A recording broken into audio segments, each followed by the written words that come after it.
Então, pessoal, vamos lá, apresentação formal, né? Hoje a gente vai ter a apresentação do Ramon e do Edson, que eles trabalham para o desenvolvimento lá do plugin. Eu botei aqui como Quintech, eu não sei se é da Quintech ou da Orsafácil.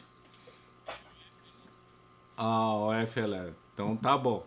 Então faz parte do ecossistema Orsafácil. Então, Edson, pode compartilhar a tela aí e começar.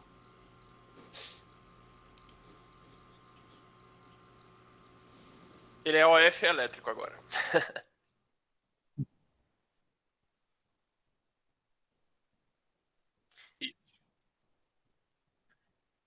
Beleza, obrigado, Fábio. Boa noite, pessoal. Boa noite a todo mundo aí. Para quem não me conhecia, né, eu não sou do grupo de vocês, mas estou aqui para ajudar o Ramon a fazer a apresentação aí do plugin, que é uma idealização dele, né? E aí um trabalho aí que a gente está tendo. Mas já lançado, né? Como vocês sabem, a gente vai mostrar algumas coisinhas aqui interessantes dele. Deixa eu apresentar aqui minha tela. Beleza, tela inteira. Vocês conseguem ver minha tela aí, pessoal? Sim. Beleza. Pessoal, é o seguinte, a gente vai começar mostrando uma das funcionalidades do plugin, e esse projeto aqui foi desenvolvido especificamente para testes dessa funcionalidade. E aí, sendo desenvolvido para testes, é também um modelo muito legal para fazer a apresentação dela. Né? Perdão, aí tem um cachorro latindo aqui, mas vai dar para entender. Beleza. A primeira coisa aqui, pessoal, que a gente recomenda sempre, que é um passo importantíssimo que pode poupar muita dor de cabeça do pessoal, é rodar o setup. Né? O plugin ele vai estar nessa aba aqui, o F elétrico, no Revit, e ele vai ter aqui como último botão esse aqui do setup. E aí, no setup, é que ele vai escolher, no estado atual, né, do plugin, ele vai precisar escolher aqui qual é o parâmetro do seu projeto, onde ele vai ler a seção do condutor, que é uma das informações mais importantes para poder rotear, para poder fazer uma série de coisas. Para quantificar os cabos e tudo mais também. Isso. Então, aqui, ó, ele vai pegar alguns dos seus parâmetros aí do projeto e aí vai pedir para você escolher onde é que foi que você colocou a seção dos condutores do seu projeto. E aí você escolhe aqui.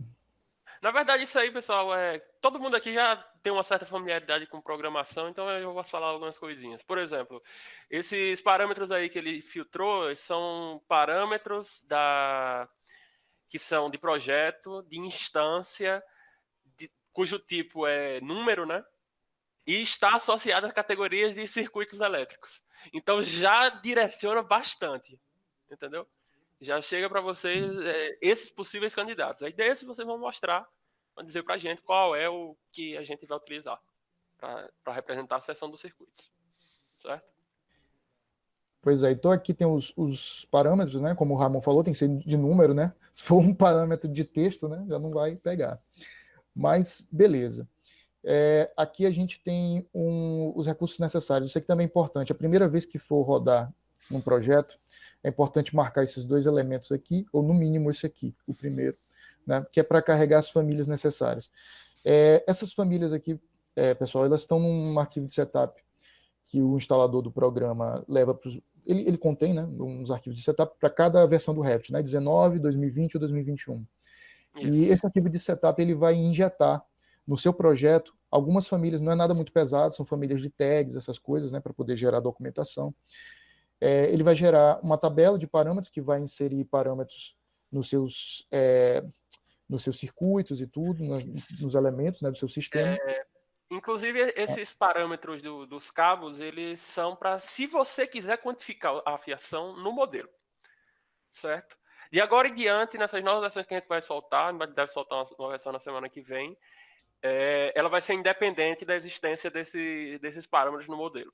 A gente tem ali um comando ali em cima, que vai ser a última coisa que a gente vai mostrar hoje, que é o Wire Report, que é o relatório de fiação. No caso, ele vai ser um Excel contendo toda a fiação do projeto, certo? E aí, esse relatório ele consegue ser emitido independente da existência desses parâmetros no projeto, certo? E aqui, ó, pessoal, vocês têm aqui a tooltip, né? Caso tenha alguma dúvida, sempre tem umas tooltips para ajudar aqui a entender, né? Aqui nesse caso ele já está falando exatamente isso, né? Vai carregar famílias necessárias para documentação e tudo. Então, isso aqui é um passo importante. Todas as vezes que vocês forem usar pela primeira vez o plugin em um projeto, é importante vocês rodarem isso aqui.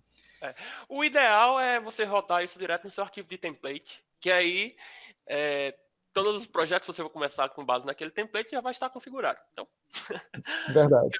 você nunca não precisa nem lembrar que esse botão existe, na verdade. Mas vai lá. É verdade. E aí, pessoal, aqui os botões da aplicação, eles estão em uma ordem lógica, tá, de uso. Primeiro, para que a gente possa começar a utilizar o plugin, é preciso que haja pelo menos o lançamento dos pontos, tá? Esse arquivo aqui, ele tem vários pontos elétricos lançados já, a título de teste, tá, pessoal, de projeto mesmo. É mais uma lógica para testar o plugin e as limitações e as potencialidades dele. Então, vocês vão ver que tem luminária, tem ponto de luz, né, no teto, tem ponto no piso aqui, ó, ponto no piso, tem tomadas, né, e equipamento. E aí o que a gente vai fazer como com a primeira ferramenta é lançar eletrodutos a partir de uma ordem de seleção de pontos, certo? Para isso a gente usa aqui essa ferramenta chamada Conduit Builder. Então, o Conduit Builder é basicamente essa janelinha aqui, que ele vai perguntar primeiro aqui para a gente setar. Eu queira fazer um trecho que vá do quadro até passando pelo teto aqui e chegando até aquelas luminárias ali do outro lado, por exemplo. E aí eu já marco aqui, ó, que eu vou ter ponto de teto, certo? Então, eu posso fazer esse traçado, eu vou ter que escolher aqui, ó, o tipo de conduíte, aqui já é a segunda parte. Eu escolho o tipo de conduíte que vai pelo teto, eu vou deixar o rígido roscável, e tem o tipo de conduíte que vai pela parede. Eu vou colocar o corrugado amarelo, certo? E aqui é uma lista de diâmetros, que são diâmetros que há em comum no projeto de vocês. Só para relembrar, esses tipos aqui, pessoal, eles precisam estar no projeto do Revit, certo? São tipos que o plugin vai buscar entre os tipos disponíveis no seu template, no seu projeto. Então, ele vai procurar, qual é o segundo passo que ele vai fazer? Ele vai procurar quais são os diâmetros que estão em comum para esses dois tipos aqui. Então, são esses três aqui que eles têm em comum. Então, a gente já vem setado inicialmente para 25, vocês viram lá, eu nem precisei mudar, ele já estava como 25, por conta de ser um padrão bem recorrente de projeto, né? Esse comandozinho aqui eu vou já mostrar para vocês. Primeiro vamos fazer logo um traçado, né? Vamos fazer um traçado aqui com ponto do quadro para um ponto de teto. A gente clica em selecionar, e aí a gente pode selecionar todos os elementos que a gente queira. Eu vou selecionar primeiro, coisa simples, o quadro, e depois essa luminária aqui, e vou apertar ESC para finalizar o comando no Revit. Pronto. Ele lançou com o rígido no teto e o corrugado amarelo na parede. E agora, só para mostrar uma coisa bem mais complicadinha, vamos fazer o seguinte, vamos dizer que a gente queira começar fazendo um traçado que pegue da parede, passe pelo teto, do quadro, ele passa passa para o piso. Não necessariamente o mesmo circuito, tá, pessoal? Não é passando circuito usando o quadro como passagem, não. É só um exemplo de rapidez, né? Querer gerar vários eletrodutos de uma vez só. Então, incluindo aqui no piso, ó, vou incluir ponto de piso, vou deixar ponto de teto. Eu vou pegar o seguinte, ó, a título de exemplificação, vou começar nessa tomada aqui, vou passar para essa aqui. Para vocês verem que tem formatos, né, aqui da parede que ele vai pegar. Vou subir aqui, ó. Vou passar pelo teto. Chegar no quadro. Aí digamos que eu já queira fazer um próximo circuito. Do quadro, eu cliquei de novo no quadro, mas o plugin ele vai pegar, que é uma repetição, ele não vai dar erro. E aí eu selecionei esses 3 pontos de piso aqui. Por fim, vou apertar ESC. Ele está carregando. E aí, ó, ele fez o traçado. Certo? Começou nessa tomada, fez o traçado exatamente na ordem de seleção. Certo?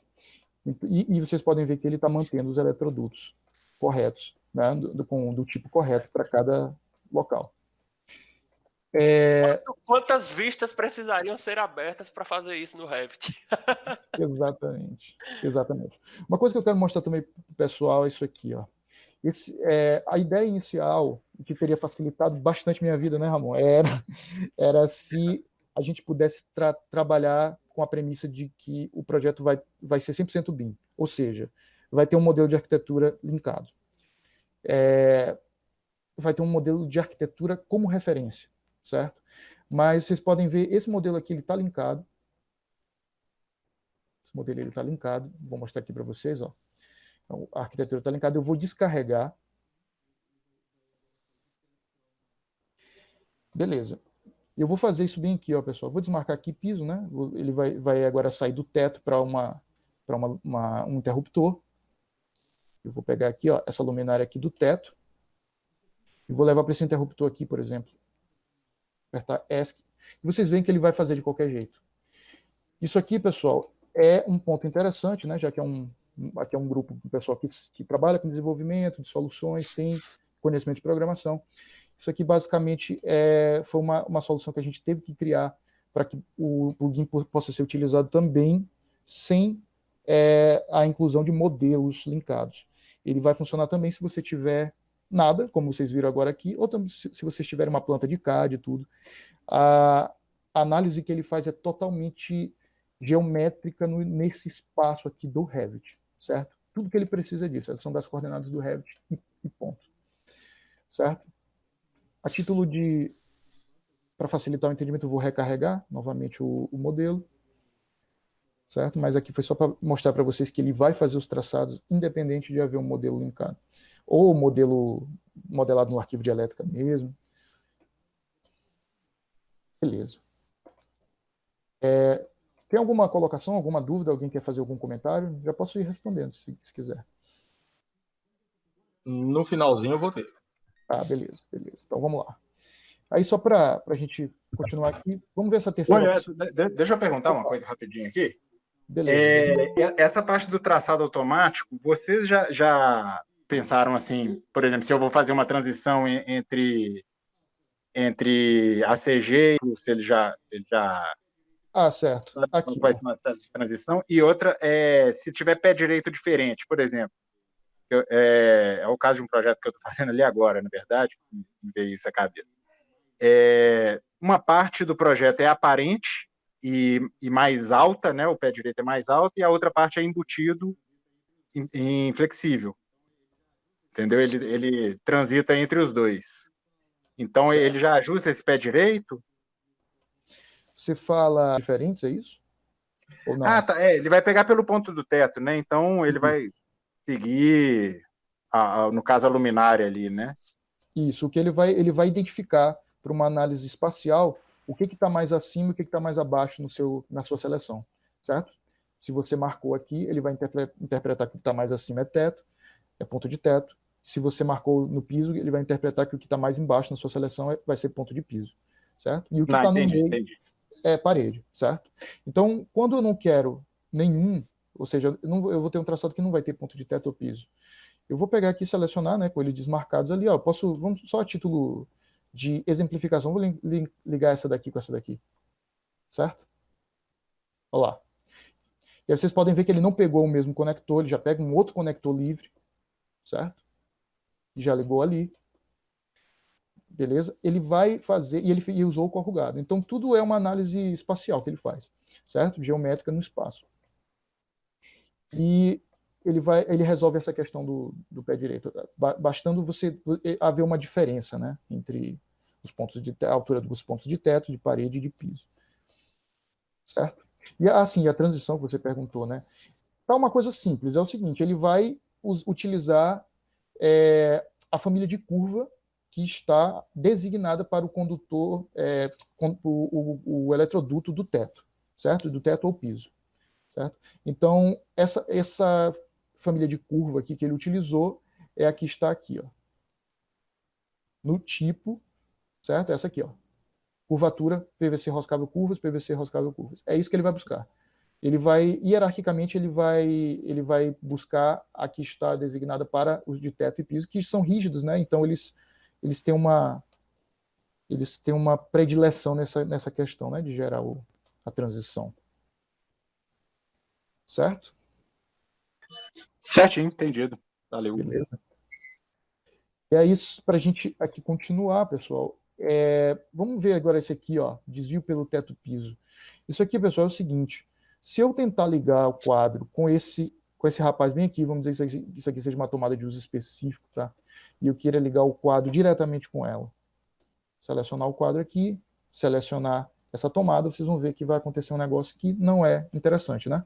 Passou aqui, ó, no meio, né? E ele ainda ligou com a de trás dela lá. Então, não é o que a gente quer. É para isso que existe aqui essa opção aqui, ó, desvio pelo teto. Eu marco essa opção, venho aqui no selecionar. Assim que eu terminar de marcar o meu segundo elemento, ele já vai me perguntar: você quer ir pelo teto ou pelo piso? Né? Pelo teto ou pelo piso? Vamos deixar pelo teto mesmo. Aqui tem uma altura, que a altura a elevação a partir do nível onde está colocado o seu elemento, o primeiro elemento que você selecionou. Né?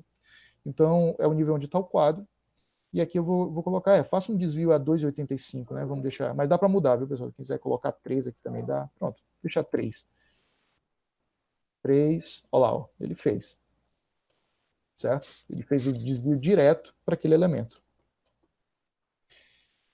Dá para fazer pelo piso também. Vou fazer agora daqui para cá, ó. Pelo piso, ele já vem com valores padrão. Vou deixar nesse valor padrão, menos 10 centímetros. E aqui, ele já desceu aqui, ó, para essa outra tomada de uso específico. Certo? Agora, para demonstrar isso aqui para vocês, né, rapidamente, isso aqui, pessoal, é a orientação do conduíte de saída. O que é o conduíte de saída? Por exemplo, nessa sequência bem aqui, pessoal, daqui para cá, para cá. Se eu clico primeiro nesse, depois nesse, depois nesse, isso aqui vai estar dizendo o seguinte: o que sai daqui, a direção do que sai daqui para cá, do que sai daqui para cá, vai ser horizontal ou vertical. Lógico, o algoritmo do plugin, ele é um minimamente inteligente, ele não vai nunca sair na vertical para pontos que são considerados de teto, tá? Que é para ele não entrar no seu ambiente, né? Passar do forro e entrar no ambiente. Então, ó, vamos fazer a demonstração bem aqui, ó. Eu vou deixar aqui horizontal. Eu vou ligar esse ponto de teto com essa... Opa, perdão. Deixa eu cancelar. Isso aqui foi um errinho aqui, porque eu esqueci de desmarcar aqui, ó. Perdão. Desmarquei o desvio pelo teto. Vou clicar nele. Depois eu vou clicar nessa aqui e já vou emendar com essa daqui. Certo? Apertar ESC. Perdão, de novo, eu esqueci de marcar aqui a teto. Vamos lá. Aqui e aqui. Certo. O traçado que ele ia fazer era exatamente esse aqui. Certo? Só que agora eu vou voltar. Olha só, ele saiu aqui na horizontal, né? Tá na horizontal, e daqui ele saiu na horizontal. Certo? Agora vamos lá. Vamos fazer agora com a vertical. Com vertical. Vou sair daqui, depois aqui, depois aqui. Olha lá. O de teto ele não sai na vertical. Isso é coisa própria do algoritmo, mas olha só, onde ele pode, nas paredes, ele vai sair na vertical, quando ele puder, quando você marcar aqui. Ele já, em vez de sair nesse sentido, ele já saiu nesse sentido para ligar com essa daqui. Certo? Para poder resolver alguns probleminhas que podem aparecer, por exemplo, bem aqui, ó, isso aqui pode haver um probleminha. Se ligar isso aqui, saindo na vertical daqui para cá, certo? Não é legal? Você pode fazer a escolha. Né? Sair aqui na horizontal. Beleza? Alguns pontos, agora, falando só das restrições, para finalizar. Pessoal, vocês podem ter notado que aqui, isso aqui é uma coisa que não tem muito a ver com a norma, né? Não obedece a normas. É rígido com esse tipo de curvatura. Isso aqui é uma coisa que a gente colocou porque muitas pessoas fazem esse tipo de curvatura no teto, não necessariamente com conduítes rígidos, né? Então, como a gente não dá para a gente saber tipos de conduítes, pessoal, são coisas que são criadas pelo usuário. A gente não tinha como colocar todas as opções possíveis para identificação de eletrodutos rígidos. Então, o que a gente fez foi deixar em aberto. Se o usuário coloca uma curva, né, associada a esse eletroduto rígido, que permita essa angulação aqui, ele vai fazer, certo? Caso o usuário coloque uma curva que esteja restrita, por exemplo, a 45 graus ou 90 graus, né, para ter mais a ver com a norma, né, ele não vai fazer, provavelmente ele não vai fazer se você... É isso aqui, só para exemplificar, ó, vamos fazer aqui. Se eu fizer aqui, ó, fechar ponto de teto, roscável aqui, vou ligar essa daqui com essa daqui, ó. Beleza, ele fez exatamente isso. Mas se essa curva aqui não estiver disponível, ele não vai fazer. E aí é que vem a questão dos hacks, né? A gente orienta a fazer um hackzinho. Desmarca aqui, considera como parede, porque na lógica de parede ele vai fazer o mesmo que ele fez aqui, ó. Certo? Então, se a gente marcar aqui... Opa, peraí. Deixa eu botar aqui o rígido roscável aqui para paredes, só para temporariamente para fazer isso aqui. Ó, agora ele fez um 45 graus, certo?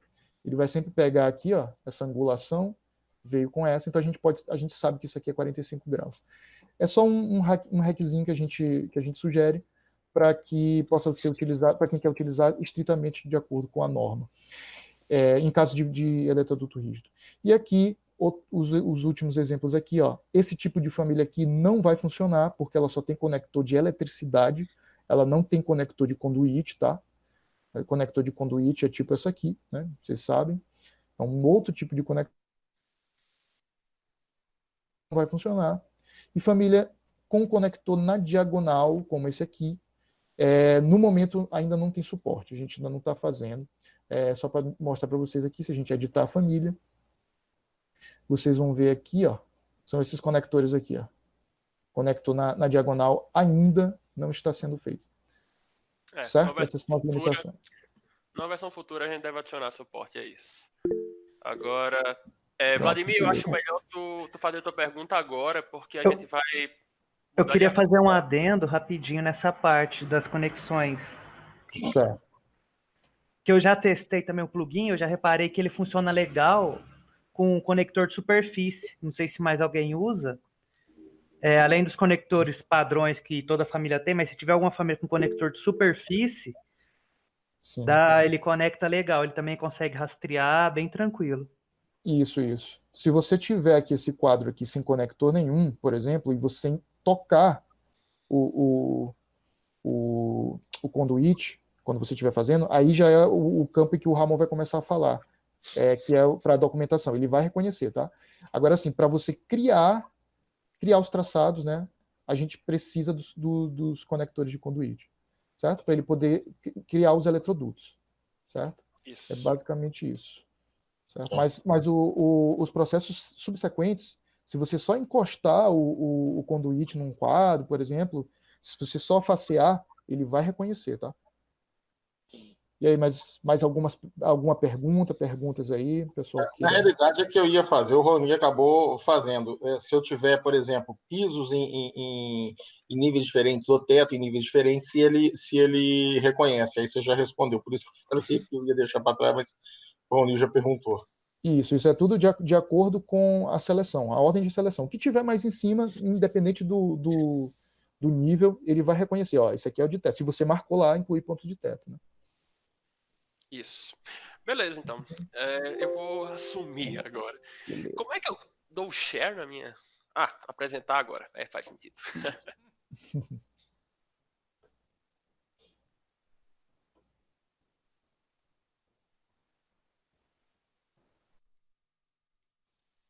Tá. Alô?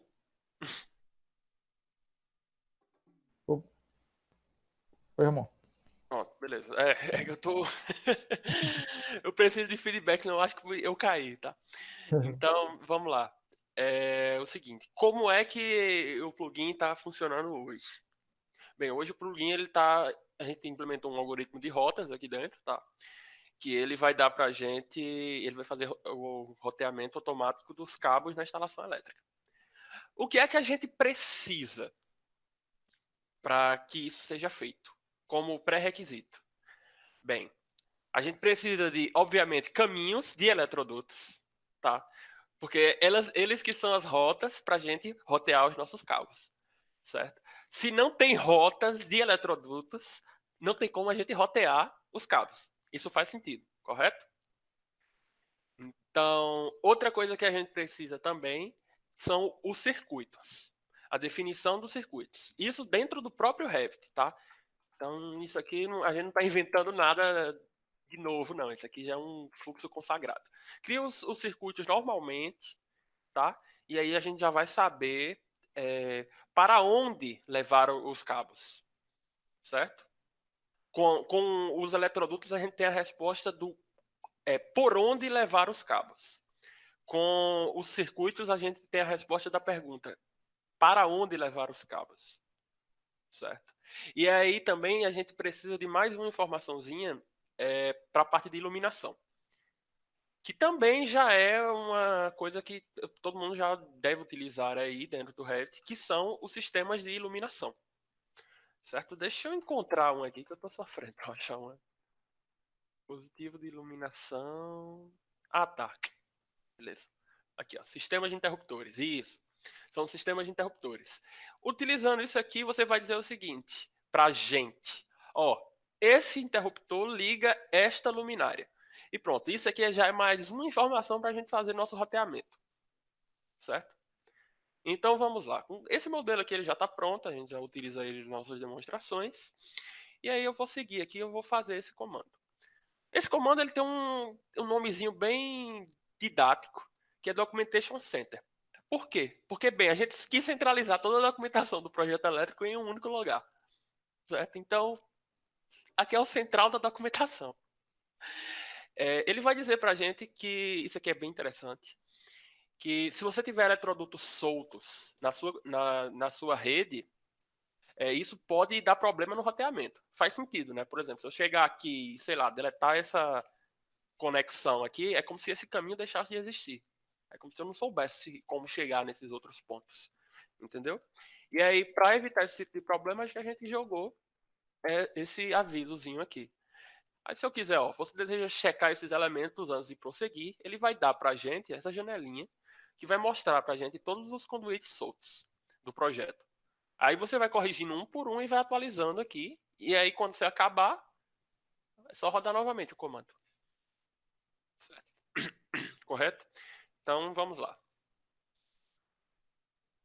Vou colocar não e aqui a gente tem essa janelinha.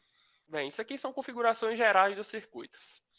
Esse número de fases aqui já é definido pelo próprio Revit, todas essas, o número do circuito, a descrição, o número de fases, o disjuntor, tudo aqui já é definido dentro do próprio Revit, certo? E a gente só lê. O que a gente precisa mesmo de input de usuários é se o circuito tem neutro ou não e se ele tem terra ou não, certo? Para os circuitos de iluminação, a gente precisa também de mais alguns inputs. A gente coloca aqui as opções de adicionar terra só em luminárias, ou só em interruptores, ou nos dois, se você preferir. Certo? Temos aqui esse recurso de múltipla seleção, que você já adianta um pouco a sua vida. Certo? Por questões do exemplo aqui, eu vou deixar do jeito que está. Certo? Eu vou seguir aqui, eu também vou marcar essa opção de criar o diagrama unifilar. Como eu falei, o nome do comando é Documentation Center, a central da documentação. Então, a ideia é que aqui dentro a gente consiga fazer toda a documentação do projeto. Certo? Vamos seguindo. Tá. O que é isso aqui? Isso aqui a gente precisou de criar uma espécie de mapa entre o nível dos conduítes e a vista que vai receber as tags. Certo? Então, por exemplo, esse projeto aqui, ó, esse aqui já está no nível TR, esses conduítes estão todos no nível TR, e para eles receberem as tags, se a gente criar as tags, a gente tem que dizer o nome da view. O nome da view é esse aqui, ó, planta baixa, bifilar, copiar, certo? E aí, em seguida, a gente tem opções da criação das tags. Como é que as tags vão ser criadas e mostradas para os usuários, certo? Então, a gente tem a opção de colocar ou não a seção do circuito nas tags.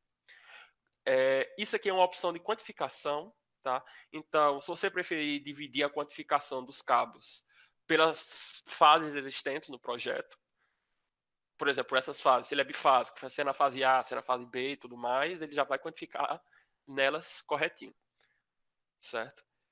Essa terceira opção aqui é o seguinte, é se você tem um trecho que passa vários circuitos, se você deseja deixar só um terra por trecho. Aí o que ele vai fazer? Ele vai calcular quem é o maior terra daquele trecho e vai deixar só ele, o resto ele vai tirar. Assim você já usa já tem recursos de economia, certo? Nós aqui também temos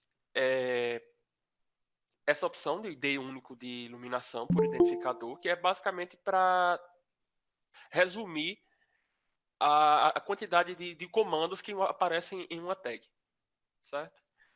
E aí, por fim, para as opções de criação das tags, a gente dá a opção de criar as tags alinhada com o eixo do conduit ou alinhada na horizontal. Eu vou colocar aqui alinhada na horizontal, certo? E aí eu vou para o próximo. E aí ele já diz aqui para a gente o seguinte, ó, a gente está na parte das configurações do diagrama. O que acontece? Dependendo de como você for fazer o projeto, você vai ter um grupo de circuitos que vai ser protegido por um mesmo DR, certo?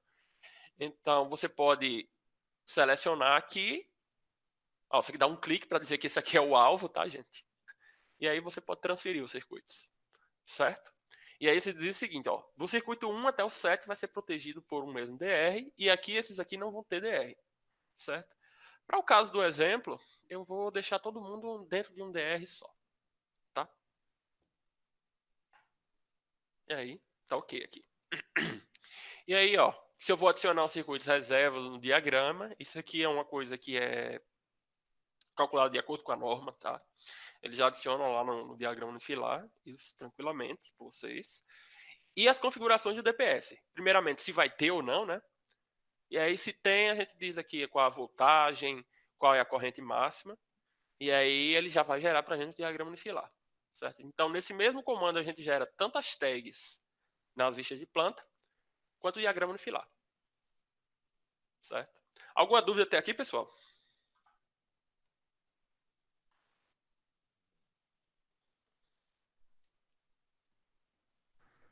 Cri, cri, cri.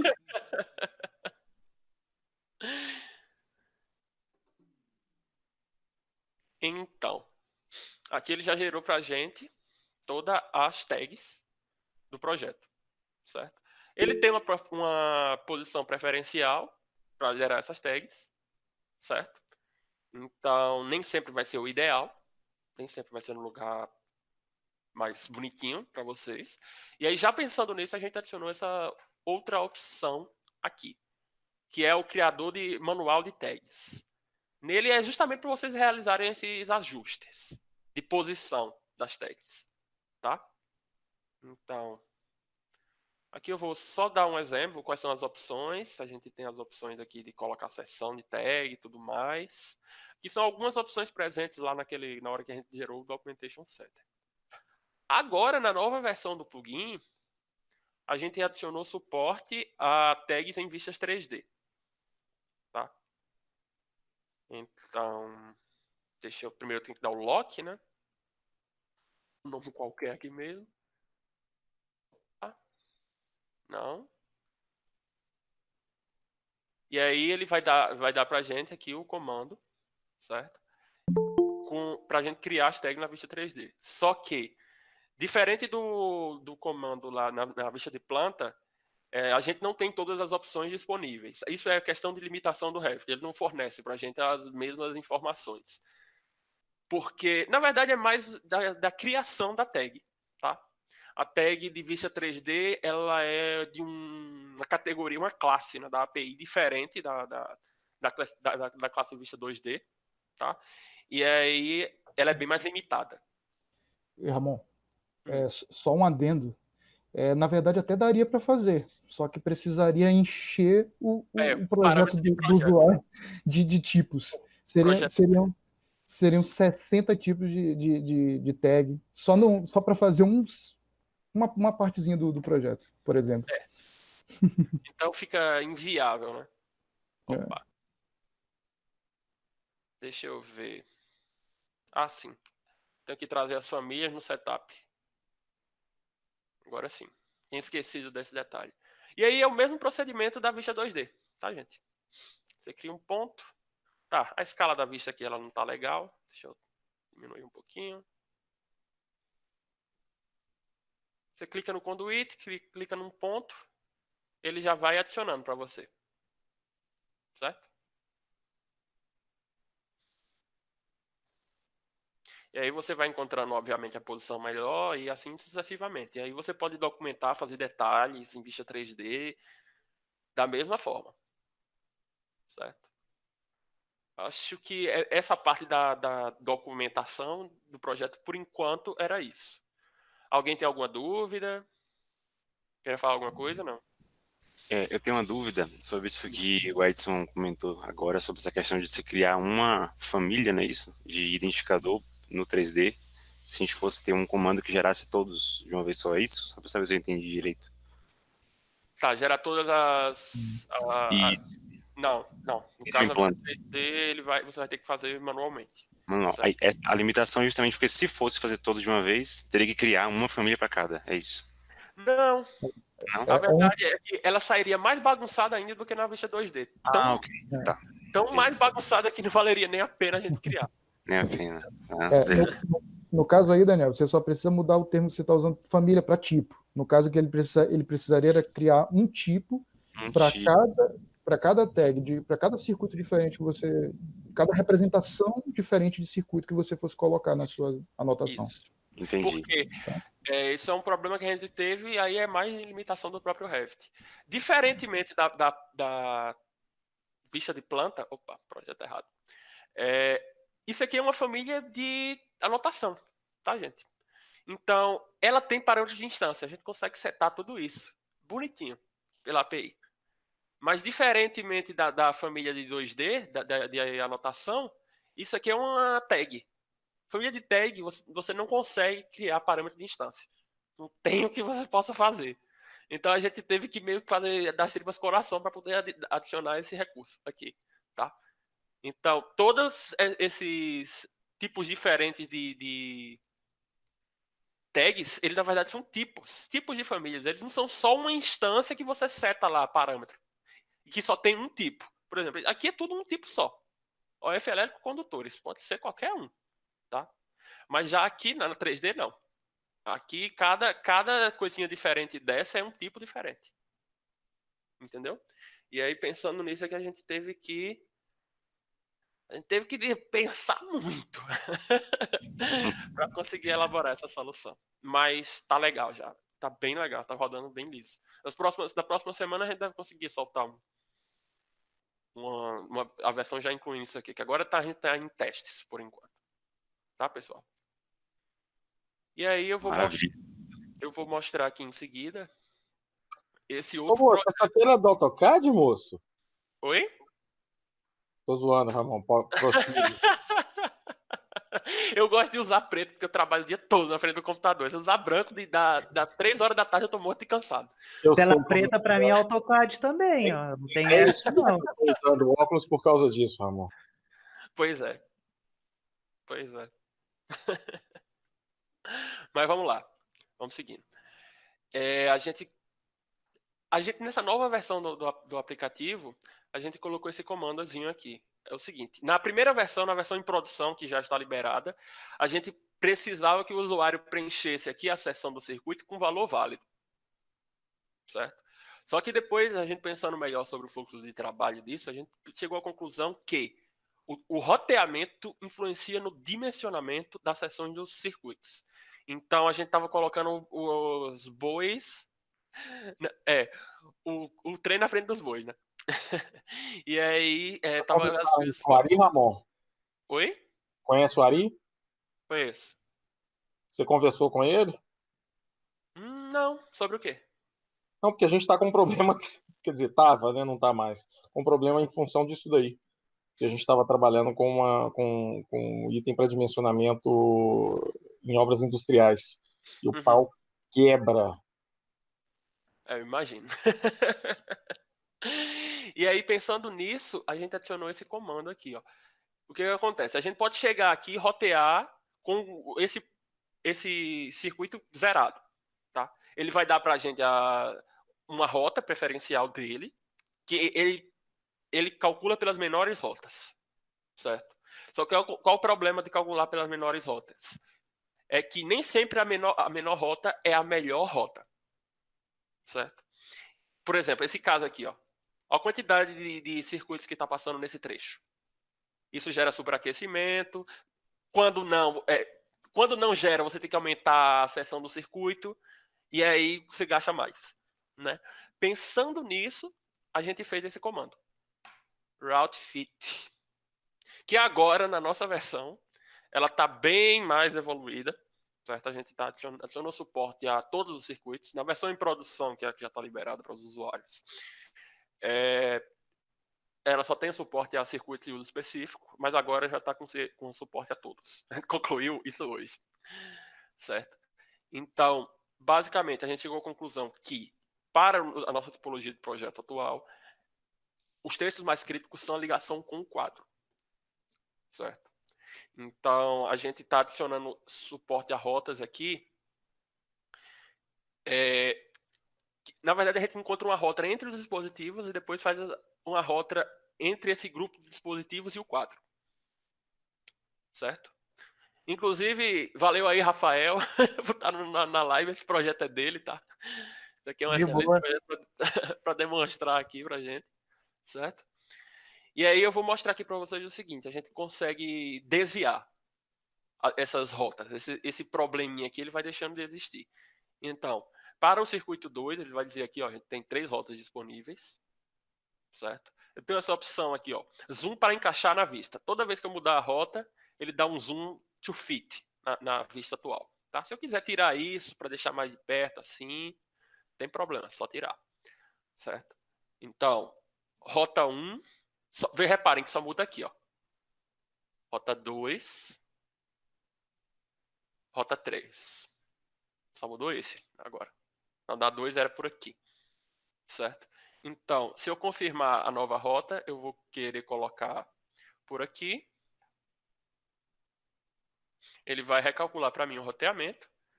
Já vai adicionar as tags na posiçãozinha, certo? Esse aqui ele não atualizou, mas se a gente usar o comando manual novamente, ele vai atualizar para a gente. Opa, não, foi essa daqui que eu selecionei. Tá vendo?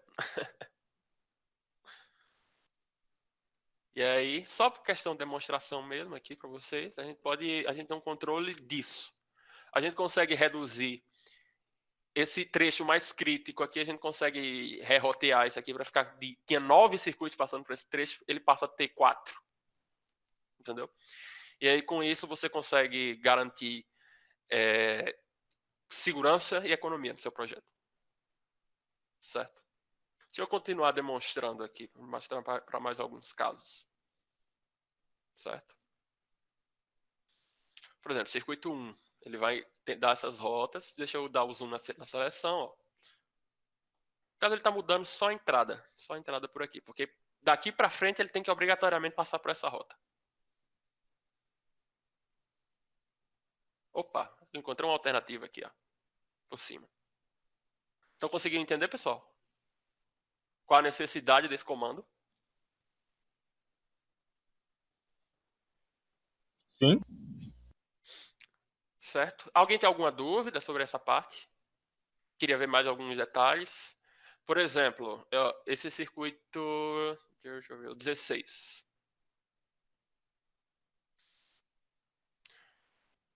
Ó, circuito de iluminação aqui por cima. Depois você me mostra 14 e 15? 14 e 15. É porque tá junto. Aqui. Só tem uma rota para esse. Os dois estão passando pelo mesmo conduíte, ok. Não, isso é um circuito só. É a numeração do Revit que é assim. Tá? Circuitos bifásicos, ele separa pela vírgula. Tá? Tudo bem.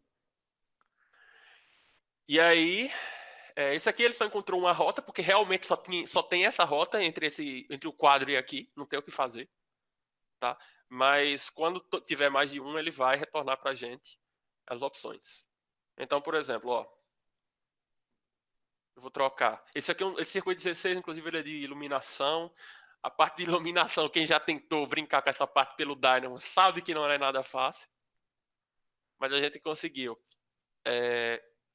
trocar aqui. Por exemplo, eu vou tirar desse trecho, eu vou tirar o circuito 16 e vai ser adicionado aqui. Certo? Então, deixa eu confirmar. Ele vai recalcular pra gente. E, ó, já adiciona. A gente tá com uns probleminhas ainda, mas é de se esperar, né?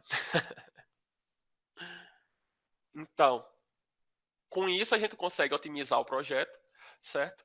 E no final, a gente pode, não necessariamente no final, mas a gente já pode fazer algumas coisas aqui. A gente pode gerar um relatório da fiação, certo?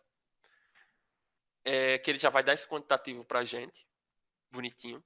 Então aqui a gente tem umas opções que você pode definir, quais são as cores dos cabos que você utiliza, e temos também esse fator de correção.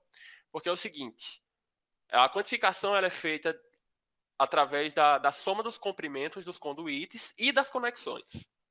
Mas a gente sempre deixa uma sobrazinha para a caixa de passagem e tudo mais. Certo? E também os cabos não vão sempre ser esticados dentro dos eletrodutos.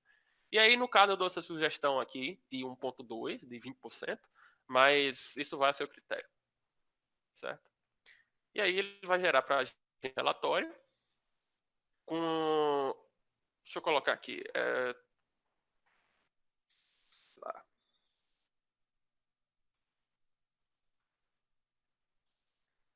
Dessa fiação aqui. Certo? Deixa eu pegar aqui.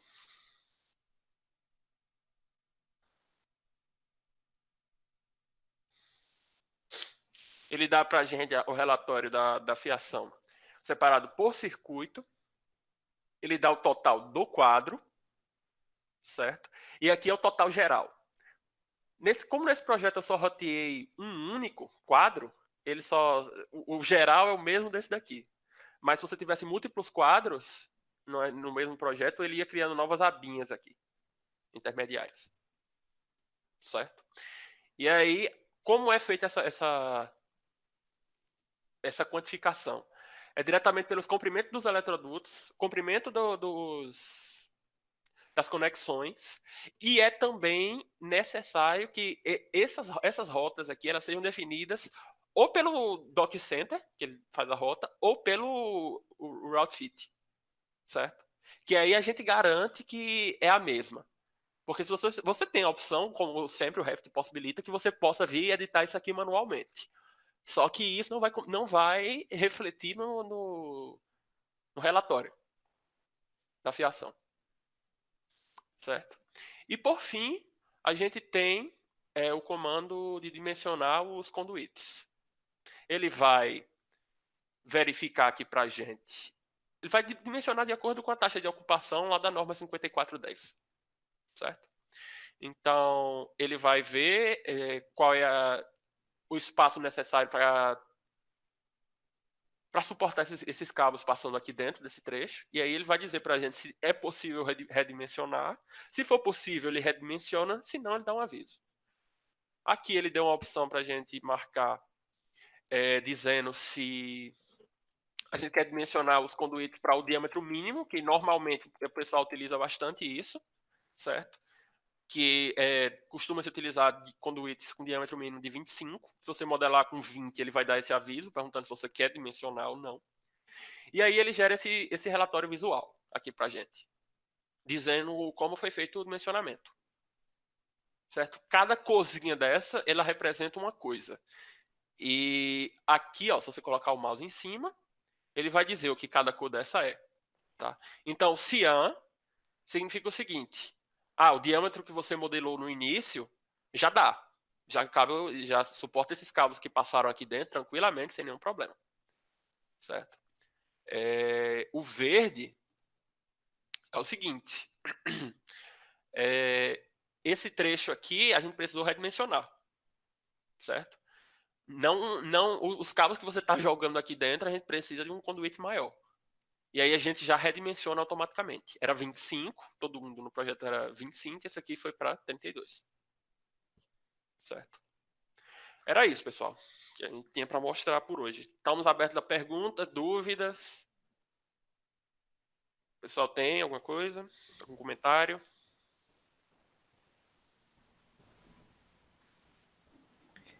O Ramon testou num projeto que a gente fez, que se quiser pode até mostrar o relatório de cabeamento Ah, de um sim. projeto maior com mais quadros, onde ele separa por quadro e por circuito dentro do quadro e dá o total de Deixa eu ver. metragem de circuito. Cara, eu coloquei isso numa pastinha agora. Deixa eu ver onde foi. Que fica, é um relatório bem legal de mandar para obra, com orçamento, para essas etapas da construção. Tá, aqui, ó. No caso lá do projeto, a gente tinha vários quadros diferentes, tá? E ele gerou pra gente toda a fiação e o relatório geral. Comprimento, tudo mais. Certo? Já automaticamente. Beleza, pessoal? Oi, Ramon. Acho- Posso perguntar? Vocês já pensaram em fazer essa mesma solução para bandejas? Daria certo? É o próximo passo. A gente vai adicionar suporte a bandeja de cabo, sim. Só perguntar, é que parece que vocês usaram lá no exemplo, você usa o template do Rodrigo, né? Isso. Que o Rodrigo ele faz o dimensionamento de fiação, dimensionamento não, desculpa, o quantitativo, usando aqueles parâmetros de 1,5 fase, 1,5 neutro, 1,5 retorno, né? Uhum. Aí o quantitativo seus mantém por essa lógica. Tá, a resposta é sim e não. A gente quantifica, a gente procura, a gente pesquisa se você tem aqueles parâmetros no seu projeto. E aí a gente seta os valores. Já da quantificação certinho. Deixa eu até te mostrar aqui. Deixa eu ver um trecho mais simples que a gente possa fazer esse negócio de cabo desse. Ó, esse aqui a gente garante só passa esse circuito, então tem um de cada, né? Um trecho mais complexo, por exemplo, esse daqui, ele já preenche automaticamente. Só que, se você não tiver esses parâmetros no projeto, a gente consegue quantificar do mesmo jeito.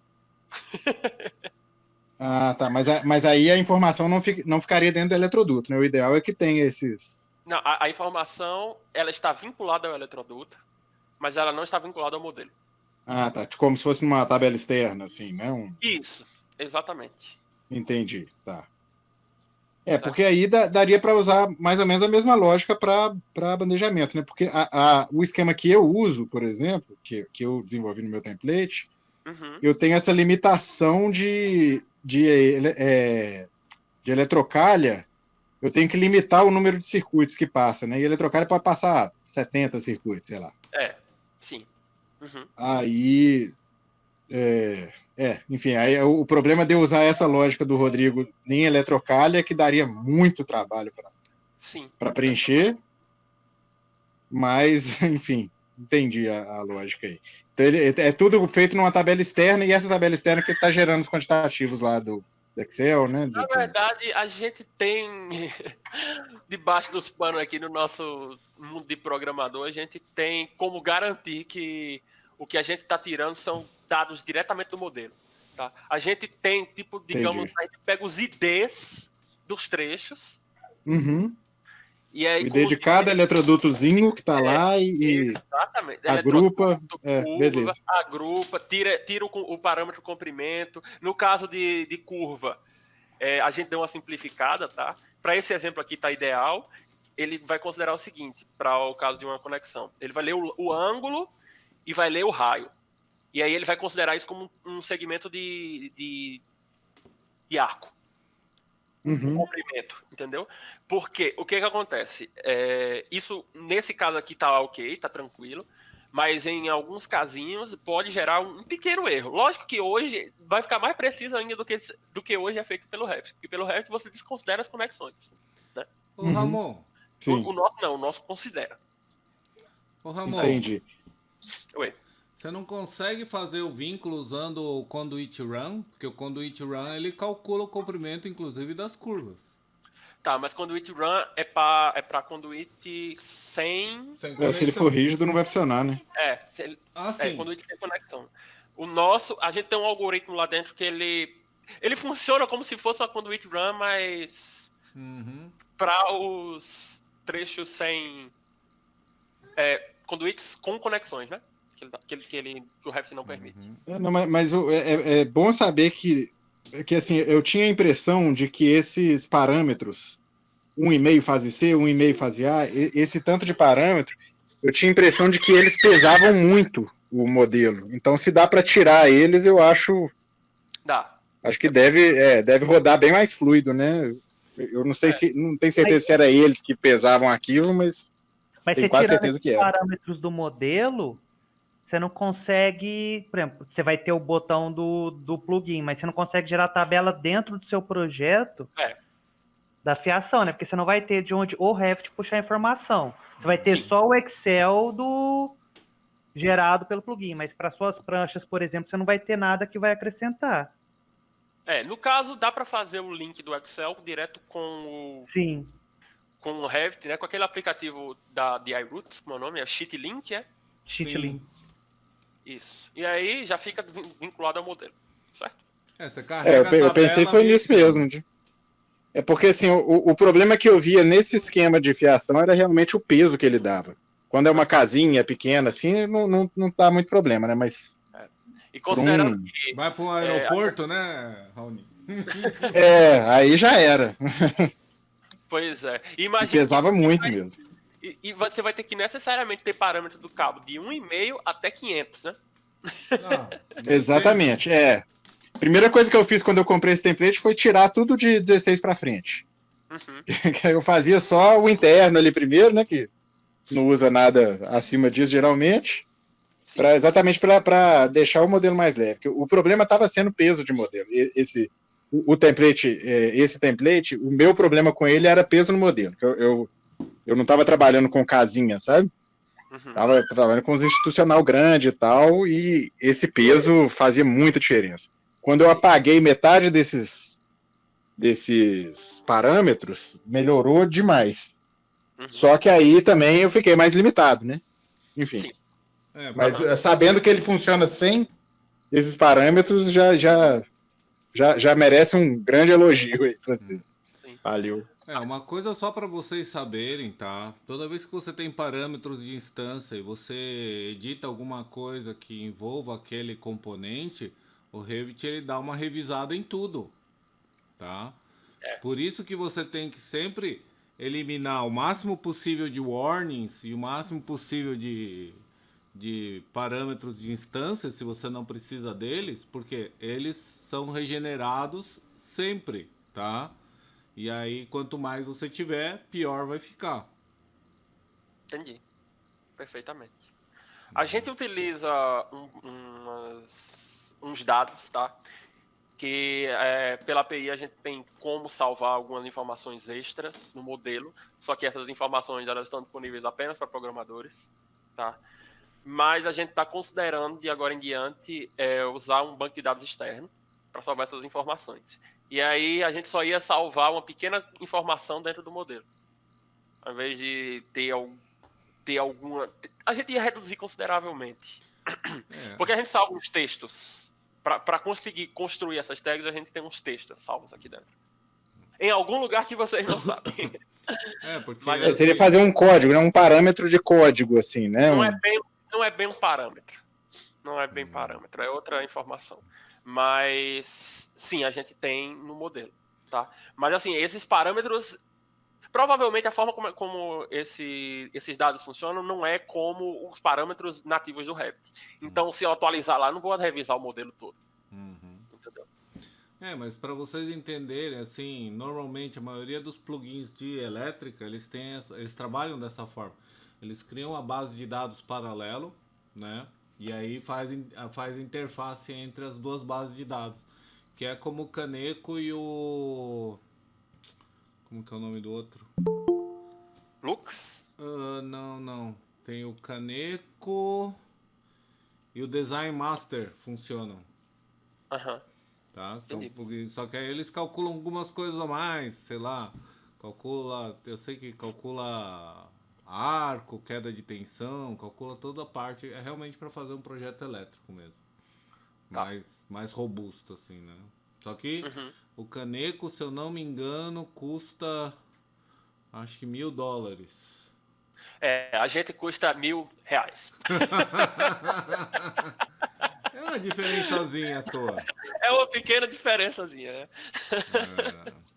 Não, mas é isso aí. Mas Tá. isso que o Raoni Então- colocou é bem importante